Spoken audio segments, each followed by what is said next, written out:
Pourquoi aux États-Unis, qui sont si bons en athlétisme, en plein de sports, dans le basket, le football américain, etc., ils sont si nuls en foot? Vous avez jamais posé la question?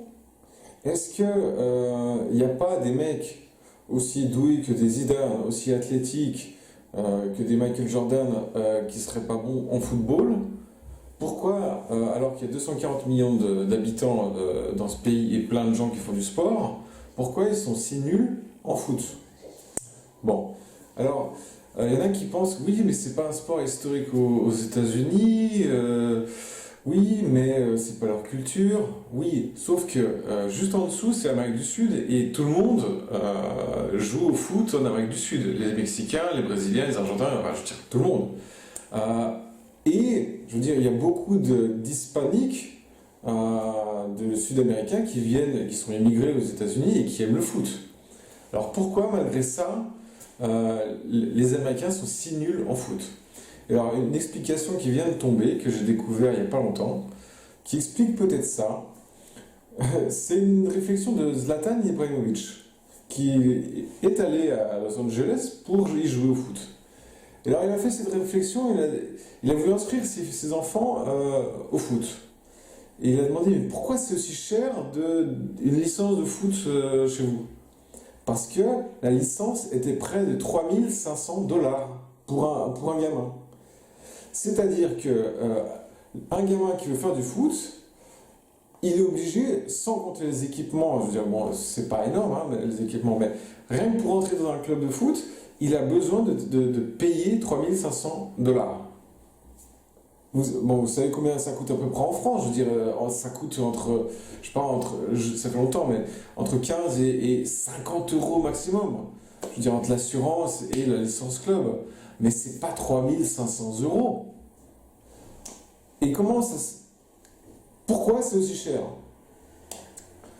Et c'est aussi cher parce que c'est les pelouses, les stades de foot habituels européens.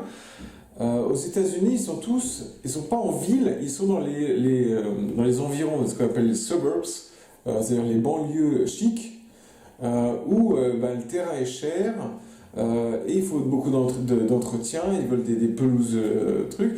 Et il y a aussi, c'est dans les rayons très riches, c'est-à-dire blanc, urbain, col blanc, donc avec des gars qui vont forcément au collège ou à l'université. Mais, quelle est la conséquence de ça?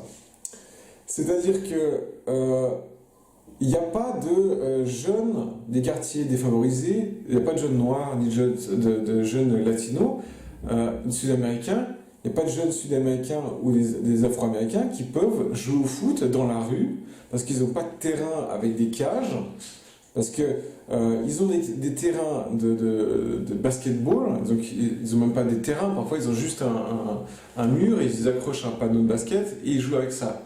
Alors que pour jouer au foot, il faut au moins une cage, il faut un truc comme ça, il faut un petit espace. Et dans les villes, on ne trouve pas. En France, on a par exemple des terrains avec des cages de hand au minimum, ou même dans les cours d'école, il y a des cages de hand. Chez eux, ils n'en ont pas.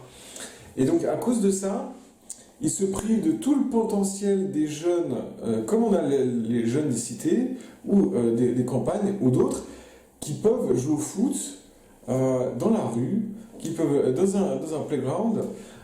Tous ces mecs-là qui pourraient être intéressés par le foot, qui est un sport, je veux dire, c'est un sport assez pauvre. Je veux dire, tu peux y jouer au basket, tu as besoin d'un ballon, tu as besoin de deux plots pour faire une petite cage. Et je veux dire, les Brésiliens ils jouent sur la plage. Je veux dire, moi j'ai joué, les Africains ils jouent sur un terrain vraiment du désert, sur un tas de sable, un tas de terre. Je veux dire, moi j'ai joué sur des champs de patates. Je veux dire, entre les vaches, c'était pas un problème. Mais chez eux, c'est un sport très riche. Mais les résultats, ça coupe toute une partie des joueurs potentiels. Et donc, bien entendu, il y a un potentiel beaucoup plus réduit. Et ça peut être des gens qui sont attirés par le soccer, mais qui ne seront pas attirés par le sport de manière générale pour en faire une vie. Je veux dire, souvent le sport, c'est un moyen de trouver une vie meilleure par le physique. Mais parce que c'est difficile, tu es dans un milieu où c'est difficile de réussir à l'école. Et les gens qui sont dans un milieu très favorisé, ils vont plus favoriser l'école que le sport. Et donc, aux États-Unis, finalement, ils vont avoir plus d'intérêt à être, comment dire, à tenter le basket, parce que ça ne coûte rien chez eux, que le foot. S'ils doivent choisir plusieurs sports, ils vont choisir forcément le basket, le football ou le baseball. Donc ça explique beaucoup de choses. Et ça explique aussi un des problèmes, c'est que, bon, les systèmes de centres de formation, ben, c'est pas du tout les mêmes que chez nous.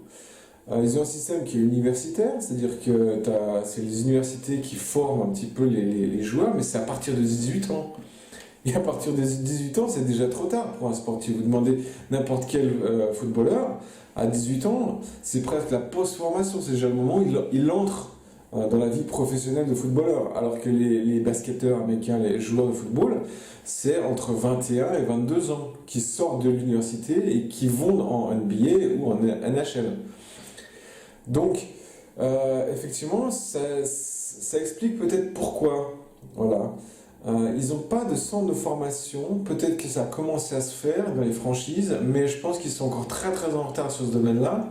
Et ça explique que visiblement, ils gâchent un peu tout leur potentiel qui si en fait ils le mettaient en place et s'ils le rendaient démocratique à tous, je pense qu'il y aura beaucoup de joueurs américains très bons. Mais c'est vrai que la culture, ce prix d'entrée pour jouer au foot, et cette transformation d'un sport populaire en un sport bourgeois, voire même super richard, ben ça élimine toute possibilité de développer le sport et de le rendre vraiment accessible à tous et de le rendre, de faire sortir des talents parce que je veux dire, c'est ceux qui en ont le plus envie, qui en ont le plus besoin, qui vont devenir plus forts, je veux dire. Voilà. Si cette vidéo vous a plu, abonnez-vous à la chaîne Pipo Info ou à la chaîne OM d'honneur, où je poste régulièrement des vidéos, des commentaires, des analyses sur le football et l'OM en particulier.